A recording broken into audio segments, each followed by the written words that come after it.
Hey, dude. Welcome back. It's the Road to Redemption podcast. Cam Williamson. By the way, Road to Redemption podcast has nothing to do with spirituality or religion. You know how many people probably don't listen to this podcast because it's called the Road to Redemption and people think it's like a Christian podcast? And then I start bumping my gums about spirituality and people are like, see, that's why it's confusing. Hey, welcome back. Today, we're going to talk about learning to be our most authentic self as we age. If you're younger and you listen to this podcast, I'll say 25 and younger, which was just myself 5 years ago. But as I've aged, I've changed a lot. I was driving down the street yesterday and I go, in my life, I've changed a lot. But in the same regard, I haven't changed at all. I'm the same person. I've been myself every single day of my life. And I've made every decision leading me to who I am. So what does that look like? How do we become our most authentic self if we're constantly changing, but we're also staying exactly who we are? Well, you'll notice in life, if you're an observer like myself, you'll watch how other people live their lives a lot more than you actually pay attention to how you live your own life. So, you look at people you admire. I didn't have people in my real life that I admired and was like, I want to be just like that person when I grow up. So I always admired actors and celebrities and stuff like that. I'm a kid of the 90s. The fourth wall of celebrity still existed when I was a child. So we still thought celebrity was like this magical fairy dust that you had inside of you that made you this way. It made you a celebrity. It made you famous. It made you an amazing athlete. No one talked about the fact that it took years of work and dedication. And it's only through documentaries and storytelling that we're now understanding what makes people great. So we came to admire a lot of extremes, spending hours in the gym, slamming drinks to become rock stars, wild, crazy party lives to be rappers, to be whatever our thing was, right? Skateboarders. There's always a culture in everything. You become a part of so many different cultures. You learn, right? Some people travel the world and you become very cultured, right? Because you experience a lot of things. I was always, we'll call it a seeker. I was never content to just be. I'm still that way. I'm not good to just sit. If I sit, my mind starts to go, there's things that need to be solved. And if I've solved all the things in my immediate situation, it goes backwards. It goes, let's try to solve these things. And it's like, nah, that's not, right? Right? So I've learned to keep my mind busy. Now, I'm a guy that I get bored pretty quick. Doesn't take much. So I'm also someone, through a lot of self-assessment and constant observation of myself, I've realized that I know my limits of physical and mental ability, meaning to comprehend and give a fuck. When I was a kid in high school, didn't care. It wasn't until English in high school when we started talking about poetry in real books that I was like, you might have something here. And I cared, but I failed every other class to the point where they were like, Cam, we're going to fail you, dude. I ended up dropping out of high school, but in that I had to go and join the military, which it forced me to learn other cultures, ways of being. It forced me into situations I probably would have not otherwise put myself in.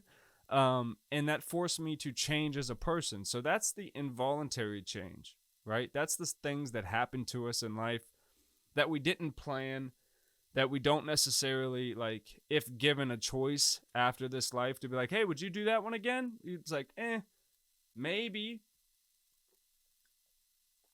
Right? Because, with the military, did I love being in the military? I liked it. It allows me to live the life that I live today, but my life got very complicated right before I joined the military. So when I got out, right? That was my whole life for like 8 years. So when I got out, I had to go back to the person that I was before I was a soldier. And for some of us, maybe we do that with relationships, or maybe we do that with jobs or with kids as they get older. But at some point, you can only distract yourself for so long until you go, well, who am I? Right? Who am I? What do I believe? What do I do? It's easy to get tied up, especially as we get older, with kids, when we have kids, or in relationships, when that's your whole soul's passion, is to be a good partner in a relationship. Or it's at your job, you're trying to face career goals. So you change the way you dress, because the people that I admire and the people that are doing what I want to do, they dress this way. So now I don't wear Target clothes, I wear Michael Kors everywhere I go. Okay, bet. Or I skateboard, so I wear Spitfire and I do this, but I've reached my limit with that, right? This is me now talking about me. And you look and you go, okay, I don't do that anymore. I don't even identify with that anymore. That was me. I was there, I was doing it, I watch it. But I'm so disconnected from that, whatever that was. Even when I watch those videos back of myself, I go, I was so clearly going through something, a reversion, a retraction, a reading of old chapters, right? And you can see that displayed in people as they live their lives. So is that disingenuous? No, that's me. That's something I had to work out.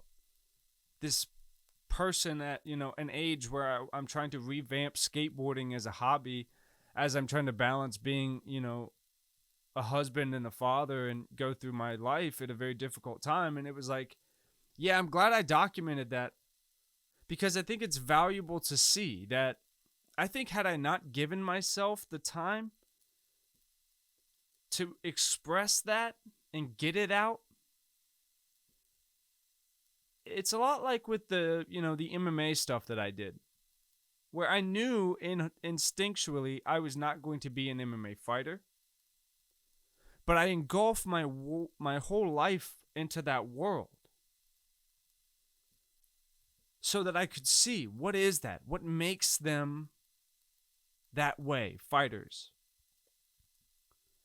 And I can tell you with skateboarding, it's that same way. What makes someone a skater? And then as I started to get into more outdoor stuff, it was hiking. What makes someone a hiker? What makes someone a rock climber? Constantly trying to put my identity, our identities, into other things. What makes me a better spouse? What makes me a better parent? Better everything. And you look and you go, I think I'm honestly my best when I just show up, wanting to do what I'm doing. So when that was skating, fighting, whatever, I was always at my best when I just genuinely wanted to be there more than I wanted to be anywhere else. And I noticed that with rock climbing in a way that it beats any passion I've ever had in my life, as far as skating or MMA or wanting to be a musician of any kind when I was younger. Rock climbing became a passion of mine in the sense that I just didn't know people did that. I guess coming from Ohio, we don't have mountains. We don't have big walls of any kind. There was no climbing gyms that I was aware of when I was a kid. So now that I learned, oh my God, that's a thing. And I went, and it's on record, a podcast episode where I said, I think we're going to go try this out. And it became my whole life. And now it's the healthiest form of myself that I've ever been, because in rock climbing, I meet so many other climbers who skate, who like Wu-Tang Clan and Etta James and, Ella Fitzgerald. And we can talk about all this stuff because you see once you grow older, as long as you've genuinely chased yourself throughout and you've allowed yourself to ebb and flow and change and be different, you'll find, I hope for most of you, at an age earlier than 30, where everything starts to happen more naturally. There's nothing where you have to wake up and force anything to work. No relationship, no getting up and going to the gym or getting outside to go do whatever it is, or to sit down and do whatever your thing is, write, paint, draw, produce, whatever. It becomes so much, it's effortless when you've created it through chasing authenticity, right? And you're going to stumble through that. You're going to fall through that. You're going to find, oh, that's not me. I have no business here. Trust me. When I was in jail for 3 fucking DUIs, I was very quick to understand, oh, this ain't me, dog. I can look like that. I can play that part, right? I can. I don't fucking want to. Okay? Same thing with drugs, alcohol. I can be the guy that goes to the same bar every weekend. Everyone knows me. Maybe I learned to play, great in a band that I'm with, and everyone knows where I'm at. And I'm a big deal where I'm at. And I can drink, and I probably have a great family and a house, and I'll probably go and do a job on the side. I could do that. I don't want to. So that means music has no business in my life, because I don't want it bad enough to go through that. The chance of that not being a thing for me. And then you go fighting. That's not me. I'm not a fighter. I don't enjoy sacrifice and struggle like that, and I don't like being hurt, and I don't like hurting other people. So I don't have that gene in me. And then skating. I love the culture of it, but then things like always get very extreme, and you go, that's not me either.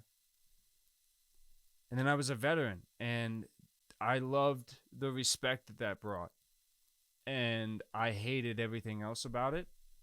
I hated the always having to be this masculine, gun-toting, drinking all the time. It almost killed me.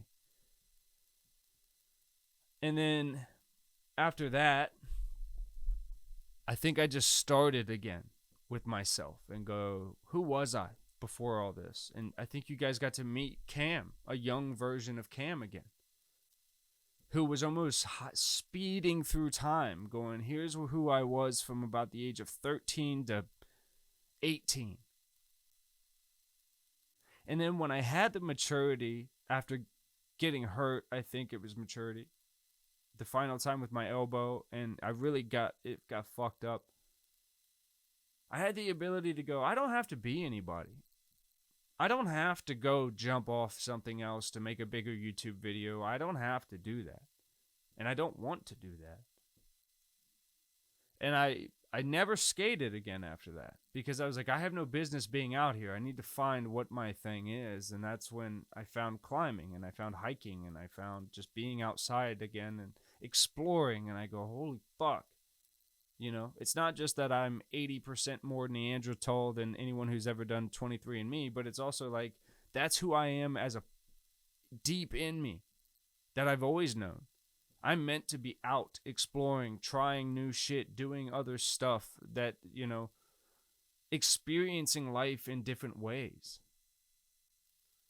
And yes, that's very hard to put in a box, and it's hard to explain, but it's not hard to live. It's easy to wake up every day and be who I am today, because I'm not trying to be anybody. I just get to wake up and be me. And that's, it's not representative of the music I listen to, or the shows I watch or don't watch, or the hobbies I have. Who I am today is reflected upon, how do my kids see me? How do the people around me see me? As far as, do they respect who I am? When I speak, is it listened to? Is it valued? Being heard and being listened to, two different things, folks. Some people will learn that the hard way. You're being heard, but you're not being listened to. That means they don't give a shit, right? And once you learn, too, to start weeding people out of your life, stop holding on to people because you feel like maybe you all went through something together, so maybe you owe them something. You don't. You don't owe anybody shit. And that becomes a very freeing process where whether it's family, friends, romantic partners, or whatever, you go, hey, look, man, I appreciate everything we went through together, but like who I am today doesn't fit this anymore. Now, I'm not telling you to go out and make crazy rash, decisions about your life and start doing wild shit, but I am telling you it's important that you always assess what your heart is telling you. If your heart is screaming at you through anxiety and depression and all these other things to change drastically, or else your light is going to shut off, metaphorically, man, listen to that. Listen to that, because it starts to negate happiness and joy when you're constantly just trying to live and survive and be in survival mode.